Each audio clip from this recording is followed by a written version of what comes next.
good morning and welcome to ambitiousbaba.com. We are back with our daily current affairs. चलिए जानते हैं 22 सितंबर के current affairs क्या हैं। इसके अलावा अगर आपने हमारा weekly revision current affairs class miss किया है तो ऊपर आई बटन में आप उसे चेक कर सकते हैं। 200 प्लस का पार्ट 3 पढ़ाया था हमने संडे को।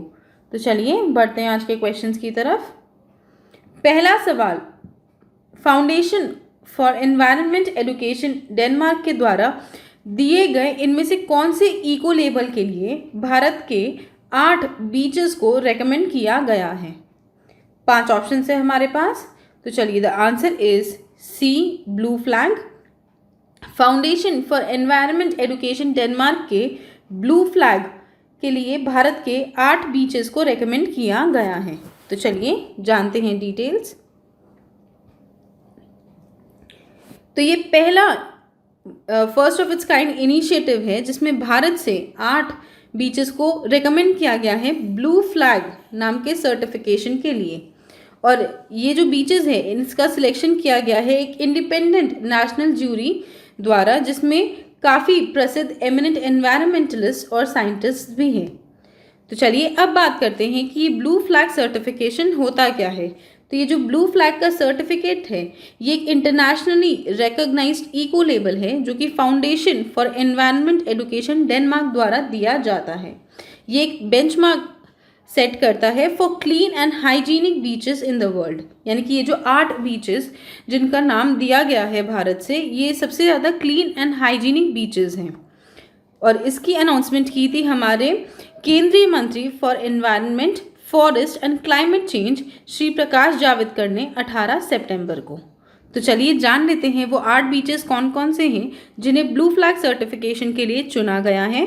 तो वो है शिवराजपुर इन Gujarat, Ghogla in Daman and Diu, Kasarkod in Karnataka, Padubidri beach in Karnataka, Kappad in Kerala, Rushikonda in Andhra Pradesh, the golden beach of Odisha और राधानगर बीच जो कि है अंडमान एंड निकोबार आइलैंड्स में। चलिए बढ़ते हैं अगले क्वेश्चन की तरफ। दूसरा सवाल, स्वच्छता पखवाड़ा जो कि इंडियन रेलवेज द्वारा ऑब्जर्व किया जाता है वो कब से कब तक मनाया गया है। 5 ऑप्शन है हमारे पास।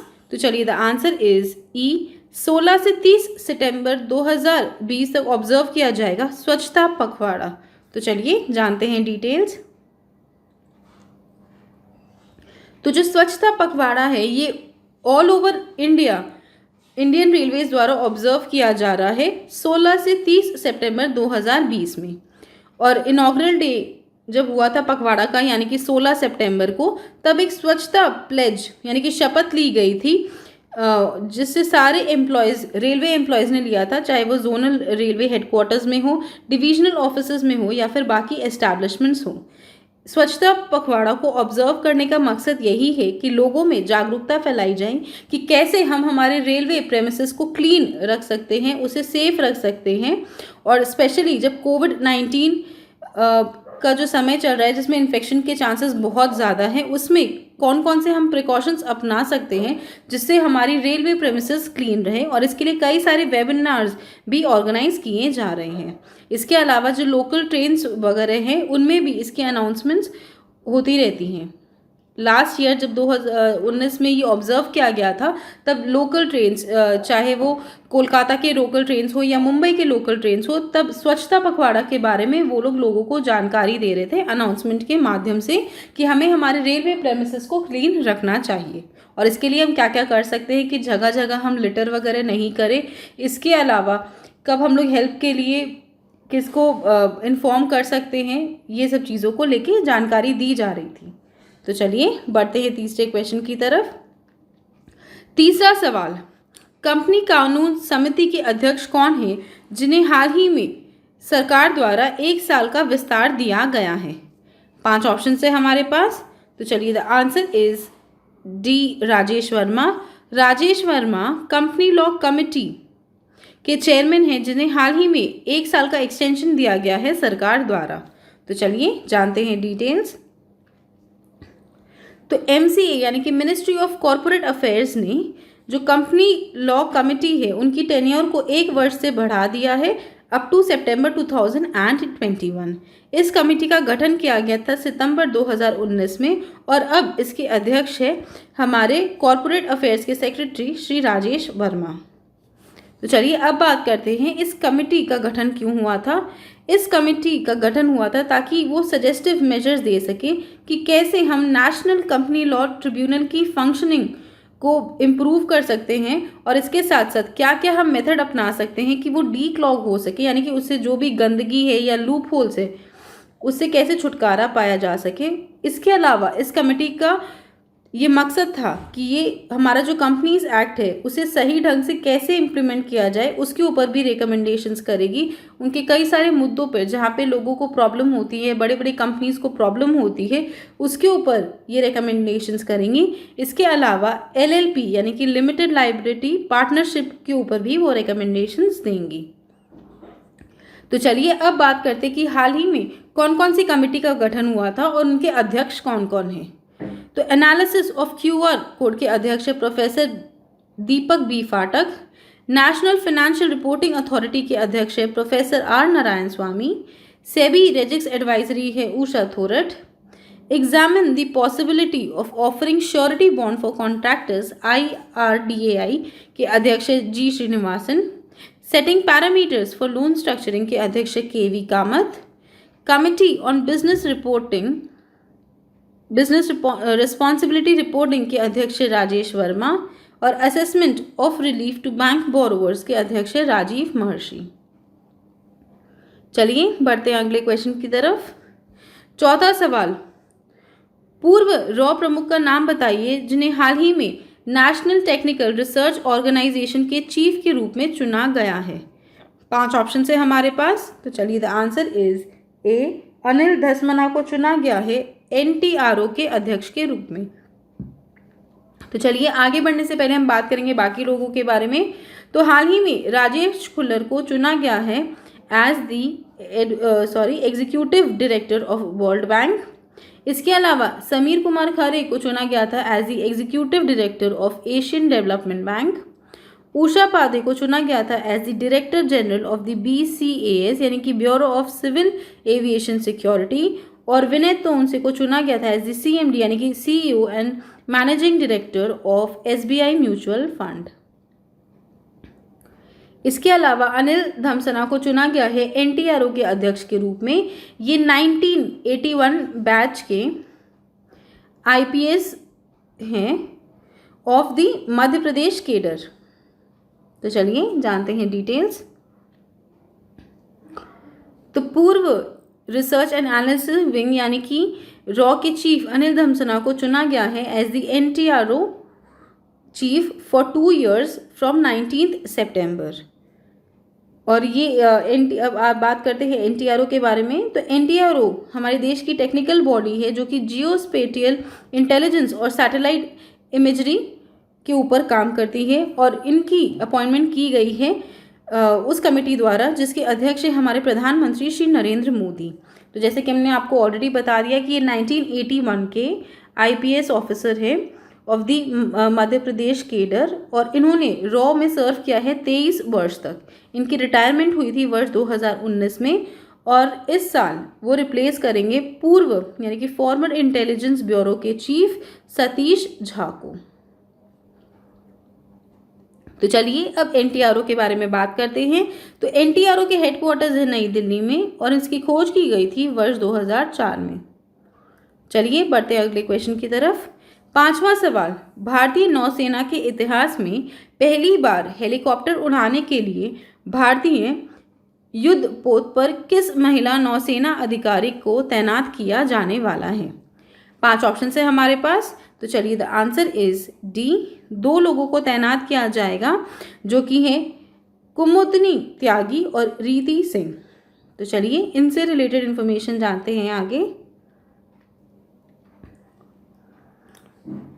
इंडियन नेवी के इतिहास में 2 महिला ऑफिसर्स को चुना गया है टू ज्वाइन एज ऑब्जर्वर्स या फिर एयरबोर्न टैक्टिशियंस कह सकते हैं हेलीकॉप्टर स्ट्रीम में।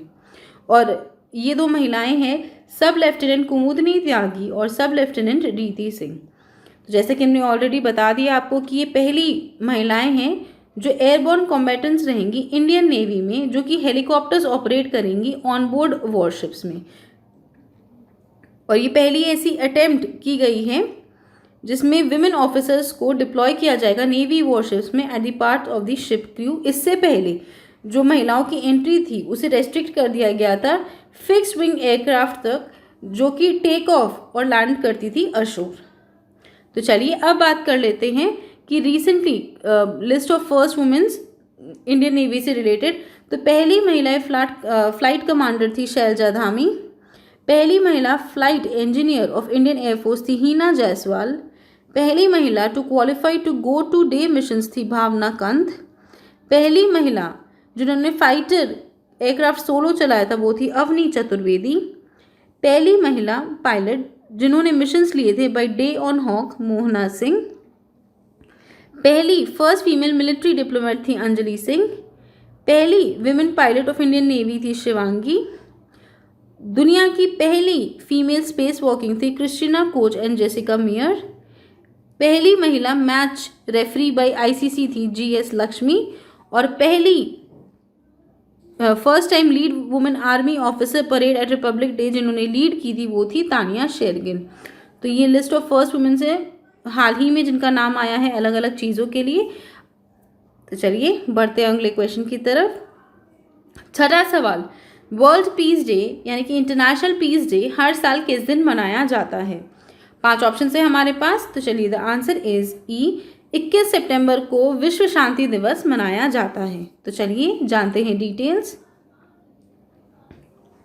तो जैसा कि हम सभी जानते हैं कि हम महात्मा गांधी जी की कंट्री को बिलोंग करते हैं और वो है हमारे फादर ऑफ द नेशन।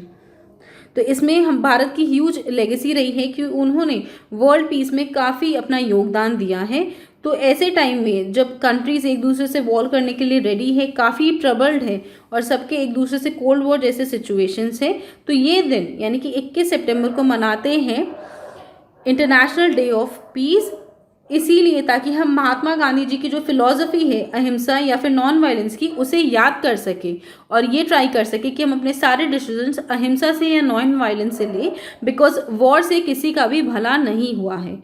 और इस दिन को डेजिग्नेट किया था यूनाइटेड नेशंस ने इन द ईयर 1981 और 2020 का इनका थीम है शेपिंग पीस टुगेदर, यानी कि मिल के हमें पीस बढ़ाना चाहिए आपस में। तो चलिए बढ़ते हैं अगले क्वेश्चन की तरफ। 7वां सवाल, वर्ल्ड एल्जाइमर्स डे हर साल किस दिन मनाया जाता है? 5 ऑप्शन है हमारे पास। तो चलिए द आंसर इज बी, 21 सितंबर को विश्व एल्जाइमर दिवस हर साल मनाया जाता है। चलिए जानते हैं डिटेल्स। तो 21 सितंबर को हर साल वर्ल्ड एल्जाइमर्स डे मनाया जाता है ग्लोबली। ये एक इंटरनेशनल कैंपेन है जिनका मकसद है कि लोगों में जागरूकता फैलाई जाए और उन्हें बताया जाए कि जो एल्जाइमर के पेशेंट होते हैं वो क्या क्या चैलेंजेस फेस करते हैं और उनसे रिलेटेड कॉमन स्टिग्मास और मिथ्स क्या क्या है। मैं आपको बता देती हूँ आपकी जानकारी के लिए कि एल्जाइमर एक ब्रेन रिलेटेड बीमारी है जिसमें मेमोरी लॉस हो जाता है और इसके साथ साथ धीरे धीरे उनके ब्रेन के सारे फंक्शंस बंद हो जाते हैं।